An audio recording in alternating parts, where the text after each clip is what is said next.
नाशिकला त्र्यंबकेश्वराचे दर्शन घ्यायचे आहे, गोंदेश्वर मंदिर बघायचे आहे, तर संपूर्ण ट्रिप प्लॅनिंग करण्यासाठी व्हिडिओ शेवटपर्यंत नक्की बघा आणि ज्यांच्यासोबत फिरायला जायचं आहे त्यांनाही आवर्जून शेअर करा। नमस्कार मंडळी, मी कादंबरी। शनिवारी रात्री पुण्याहून त्र्यंबकेश्वराच्या दिशेने निघायचे। सकाळी पोहोचल्यावर ब्रह्मगिरी डोंगराच्या कुशीत असलेल्या त्र्यंबकेश्वर ज्योतिर्लिंगाचे दर्शन करायचे। पाठीमागच्या बाजूस असलेले गोरक्षनाथाचे मंदिर बघायचे आणि नाश्ता करून रामशेज किल्ल्याकडे निघायचे। हा किल्ला चढायला सोपा आहे। साधारण 1 तासाचा ट्रेक करून आपण किल्ल्यावर पोहोचतो। असे म्हणतात प्रभू श्रीरामांनी वनवासाच्या काळात या ठिकाणी वास्तव्य केले होते। छत्रपतींच्या केवळ 600 मावळ्यांनी 6.5 वर्षे हा किल्ला लढवला। किल्ल्यावर तलवार विहीर आहे, अनेक पाण्याची टाके, गुहा आपल्याला पाहायला मिळतात। किल्ल्यावर प्रभू श्रीरामांचे मंदिर देखील आहे। हा परिसर बघा, जणू ढग सुद्धा किल्ल्यावर उतरले। किल्ला उतरल्यावर जेवण करून सिन्नरला गोंदेश्वराच्या दिशेने जायचे।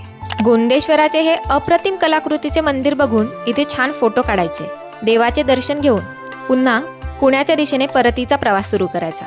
अशी ही वीकेंड नाशिक ट्रिप आपल्यासाठी घेऊन आले आहे पायवाट परिवार। 4 आणि 5 जुलैला फक्त 1599 रुपयांमध्ये। ट्रिपच्या खर्चामध्ये पुणे ते पुणे प्रवास, नाश्ता, जेवण, रिफ्रेशमेंट सारं काही समाविष्ट आहे। यासोबत पायवाट टीमचे अनुभवी गाईड गडाची, मंदिराची संपूर्ण माहिती सांगणार आहेतच। काय मग नाशिकची ही ट्रिप तुम्हाला पण करायची आहे? त्यासाठी आजच खाली दिलेल्या नंबरवर संपर्क करा आणि ही सारी माहिती लिखित स्वरूपात मिळवण्यासाठी नाशिक अशी कमेंट करा।